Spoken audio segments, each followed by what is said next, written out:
রেসিপিটা বেশি বেশি করে লাইক দিয়ে দিবেন, বেশি বেশি করে শেয়ার দিয়ে দিবেন। আপনাদের একটা শেয়ার, একটা লাইক আমার অনেক উপকার আসে। আসসালামু আলাইকুম, কেমন আছেন আপনারা? আশা করি ভালো আছেন। আমি রুজিনা কুকিং অ্যান্ড ব্লগ থেকে চলে আসলাম আপনাদের সামনে আজকে আরেকটা রেসিপি নিয়ে। আমার আজকে রেসিপিতে থাকবে স্ট্রবেরি ফ্লেভারে স্পঞ্জ কেক, একদম সহজ রেসিপিতে, যেটা কিনা আপনারা তৈরি করে নিতে পারেন জন্মদিনে, গায়ে হলুদে অথবা যে কোনো অনুষ্ঠানে, অতিথি আপ্যায়নে ঝটফট তৈরি করে নিতে পারেন এই কেকটা। আর কেকটা খেতে অনেক সুস্বাদু। আমি আমার ছেলের জন্মদিনে এই কেকটা বানালাম আজকে। কেকটা মাশাআল্লাহ দেখতে অনেকটাই সুন্দর হয়েছে। স্ট্রবেরির এত সুন্দর একটা ফ্লেভার, মনে হচ্ছে যে আমি এখনই খেয়ে ফেলি। মাশাআল্লাহ এত সুন্দর একটা ফ্লেভার বেরোচ্ছে। আমার ছেলের জন্মদিনে আমি জমকালো কোনো অনুষ্ঠান করি না, মা হিসাবে চেষ্টা করি ছেলেকে একটু খুশি রাখার জন্য। সেজন্য নিজের হাতে চেষ্টা করি ভালো মন্দ কিছু তৈরি করে খাওয়ার জন্য, একটা কেক, একটু কিছু নাস্তা, যাতে আমার ছেলে খুশি হয় সেজন্য। তো আপনারা সবাই আমার ছেলের জন্য দোয়া করবেন, যাতে পুরোটা বছর আমার ছেলের ভালো যায়, ভালো থাকে, সুস্থ থাকে। আমরা আপনাদের জন্য দোয়া করি। দেখেন মাশাআল্লাহ কেকটা কতটা সুন্দর, পারফেক্ট একদম, কোনো জায়গায় একটু পড়েও নাই। যেহেতু আমি কেকটা ডেকোরেশন করবো সেজন্য আমি এটাকে সাইডটা আমি এভাবে করে, যে আলতো যেগুলো, এই যে আলগা আলগা, এগুলোকে আমি একটু ছাড়াই নিব। A to Z টিপ সহ 100% মেজারমেন্ট সহ দেখাই দিলাম আজকের এই স্ট্রবেরি ফ্লেভারের স্পঞ্জ কেকটা।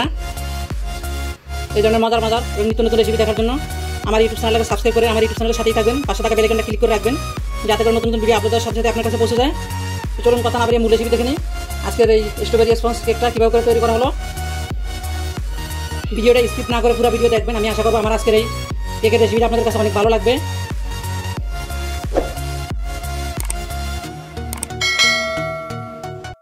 কেক তৈরি করার জন্য প্রথমে আমি শুকনো উপকরণগুলো চেলে নিব।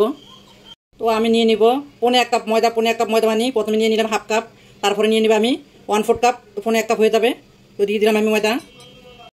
আমি আজকে 6 ইঞ্চি মোল্টে একটা কেক বানাবো। তো আমি 3টা ডিম দিয়ে কেকটা বানাবো, সেজন্য আমি পৌনে 1 কাপ ময়দা এখানে নিয়ে নিছি। আর ময়দাগুলো কিন্তু চেপে নেওয়া যাবে না, আপনারা দেখতেই পাচ্ছেন। আমি কিন্তু হাফ কাপ ময়দা নিছি, একদম আলতোভাবে, কোনো চেপে নেই, মানে আলতোভাবে যতটুকু হয়েছে একটা, মানে হাফ কাপ ততটুকু নিছি। এখানে নিয়ে নিলাম এই যে 1/4 কাপও আমি একদম আলতোভাবে নিছি, এটা কোনো চাপাচাপি করি নাই। এখান থেকে আমি এই যে উপর দিয়ে একটু বাড়তি দেখা যায়, যে এরকম আমি কিন্তু ফেলে দিব। এই দেখুন আমি বাড়তি ময়দাটুকু ফেলে দিয়ে আমি এখন এই যে রেখে দিলাম। এখানে এই পৌনে 1 কাপ ময়দা থেকে আমি 1.5 টেবিল চামচ ময়দা তুলে ফেলবো।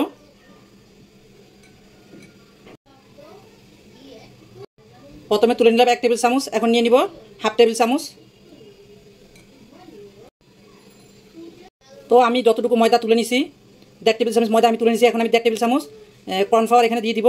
কর্নফ্লাওয়ারটা অবশ্যই দিবেন, তাহলে কেকটা অনেক সফট হবে। দিয়ে দিলাম হাফ টেবিল চামচ। আর দিয়ে দিব 1 চা চামচ থেকেও কম বেকিং পাউডার। আমি এই বেকিং পাউডারটা ব্যবহার করি, আমি সবসময় চেষ্টা করি সব কেকের ভিতরে এই বেকিং পাউডারটা দেওয়ার জন্য। এটা আমার কাছে মনে হয় এটা অনেক ভালো। আর দেখেন এখানে আমি সামান্য করে, বেশি না, 1 চিমটি পরিমাণে বেকিং সোডা নিয়ে নিয়েছি, মানে খাওয়ার সোডা যেটা, সেটা দিয়ে দিব। সামান্য একটু করে লবণ, মানে স্বাদ মতো লবণ 1 চিমটি পরিমাণে। এখন আমি এই শুকনো উপকরণগুলো চেলে নিব। এখন শুকনো উপকরণগুলো চেলে নেওয়ার পরে আমি এটাকে এক সাইডে রেখে দিব। এখন আমি যেটা করবো, স্প্যাচুলা দিয়ে এটাকে আমি ভালো করে মিক্স করে নিব সবগুলো একসাথে। আমি এখানে 3টা ডিম নিয়ে নিছি। ডিমগুলো অবশ্যই কিন্তু নর্মাল হতে হবে, এগুলো ফ্রিজের কোনো ঠান্ডা ডিমের হবে না। ফ্রিজে থাকলে এগুলোকে 1 থেকে 1.5 ঘন্টা আগে বের করে নর্মাল করে নিতে হবে। যেটা আমি ফ্রিজেই ছিল, আগে বের করে রাখছিলাম। তো এখন আমি দিয়ে দিব, কুসুমটা আমি আলাদা করে নিব, আর সাদা অংশটা এখানে বাটিতে নিয়ে নিব।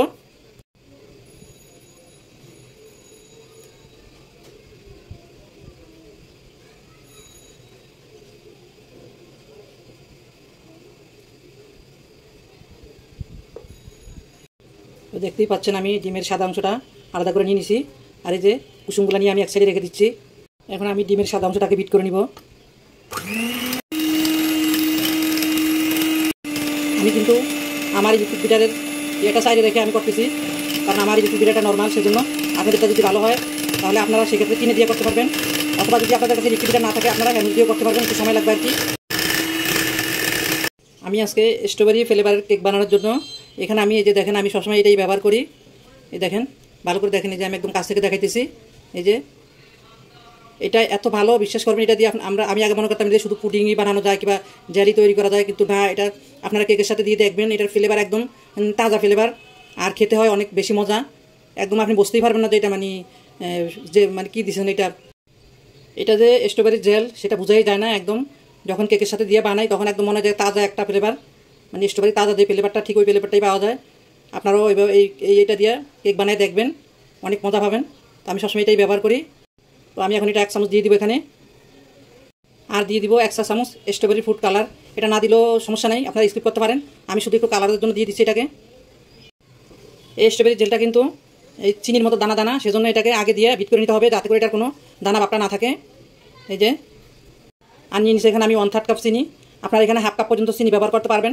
তো আমি মিষ্টিটা একদমই কম দেওয়ার চেষ্টা করতেছি, কারণ আমরা যেহেতু মিষ্টি কম খাই সেজন্য, আর আমার বাচ্চাও একটু মিষ্টি কম পছন্দ করে, তো সেজন্য আমি 1/3 কাপ দিচ্ছি। এই মিষ্টিটা আমাদের জন্য একদম পারফেক্ট।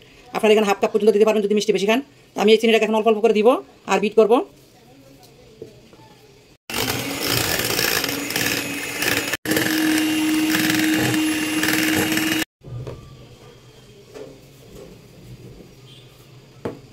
এখানে আর কোনো ভ্যানিলা এসেন্স অথবা লেবুর রস কোনোটা দেওয়ারই প্রয়োজন নাই। আপনারা ইলেকট্রিক বিটারটাকে কিছুক্ষণ পর একটু রেস্টে দিবেন, নয়তো ইলেকট্রিক বিটারটা, কারণ যেহেতু এটা কারেন্টে চলে, এটা নষ্ট হয়ে যাওয়ার সম্ভাবনা থাকে। চিনিটা আমার দেওয়া হয়ে গেল, এখন আমি এটা কমে হওয়া পর্যন্ত বিট করে নিব। কিছুক্ষণ পর আপনারা ইলেকট্রিক বিটারের সুইচটাকে অফ করে দিবেন, রেস্টে দিবেন। আমি আবার বললাম কথাটা। দেখেন আমার ডিমের পমিটা এই যেরকম হয়েছে, এই যে দেখেন একদম ক্রিমি, যেমন আমরা যেরকম মানে কেকের ডেকোরেশন করার জন্য ক্রিমকে পমি করি, ঠিক সেম ওইরকমই হয়েছে। এখন আমি এখানে দিয়ে দিব তেল, দিয়ে দিব আমি 2 টেবিল চামচ এখানে রান্নার সয়াবিন তেল। তেলটা না দিলেও সমস্যা নেই, আপনারা স্কিপ করতে পারেন, শুধু দেওয়া একটু মানে আর একটু সফট হওয়ার জন্য। আমার তেলটা মিক্স করে নেওয়া হয়ে গেল। এখন আমি সাইডেরগুলোকে মাঝখানে এনে দিব, কারণ সাইডে অনেক সময় চিনি জমে থাকে, সুগার জমে থাকে। আপনারা যদি পাউডার সুগার দেন সেই ক্ষেত্রে তো ভয় থাকবে না, আর যদি এরকম আমার মতো দানাদার চিনি দেন তাহলে কিন্তু অবশ্যই চিনিটাকে ভালোভাবে গলায় নেবেন, নাহলে কেকটা মাঝখানে কাঁচা থাকে অথবা শুষে যায়। এখন আমি আরেকটু বিট করে নিব। দেখেন এই যে এরকম ঘনত্ব এরকম হবে, একদম এরকম বমি হবে এরকম, দেখেন পরে না। এখন আমি এখানে দিয়ে দিব ডিমের কুসুমগুলা দিয়ে বেশি আমি বিট করবো না, সামান্য করে বিট করে নিব, যাতে করে এটা মিক্স হয়ে যায়। শুধু কুসুমগুলোকে একটু মিক্স করে নিব। মিক্স করে নেওয়া হয়ে গেল, এখন আর বিট করবো না আমি। এখন আমি শুকনো উপকরণগুলো এখানে দিয়ে দিব। শুকনো উপকরণগুলো আমি আবার একটু ছেলে দিব। আমি সবসময় এরকমই করি, আমি 2বার ছেলে দেওয়ার চেষ্টা করি, তাহলে ভিতরে লাঞ্চ থাকলে সেটা চলে যায়। এখন আমি এই হ্যান্ডউইচটা দিয়ে এটাকে আস্তে আস্তে একদিক থেকে এইভাবে ঘুরে ঘুরে এটাকে মিক্স করবো, যাতে করে ফমিটা নষ্ট না হয়। একদম আস্তে আস্তে কিন্তু ঘুরে ঘুরে মিক্স করতে হবে, বেশি জোরে জোরে মিক্স করতে গেলে কিন্তু ফমিটা নষ্ট হয়ে যাবে। নষ্ট বলতে কি মানে ফমিটা বসে যাবে আর কি, সেটাই। শুকনো উপকরণগুলো আমি 2বার দিয়ে দিব। দেখেন ডিমের ফমিটা কিন্তু একদমই নষ্ট হয়ে যায় নাই, একদমই বসে যায় নাই, যেরকমটা সেরকমই আছে। এভাবে আস্তে আস্তেই করতে হবে। দেখুন কেকের ব্যাটারটার ঘনত্বটা কীরকম হবে, যেরকম হবে দেখেন, না বেশি পাতলা আবার না বেশি ঘন, একদম এরকম থাকবে, একদম পাতলাও না একদম ঘনও না। এই যে দেখেন আমি 6 ইঞ্চি একটা মোল আগে থেকে রেডি করে রাখছি। এখানে আমি লেখালেখির কাগজ দিয়ে দিচ্ছি আপনাদের কাছে, বাটার পেপার থাকলে আপনারা বাটার পেপার দিয়ে দিবেন। তো আমি কাগজ দিয়ে, তো কাগজের উপরে আমি তেল ব্রাশ করে দিছি। এখন আমি ব্যাটারটা এখানে দিয়ে দিব।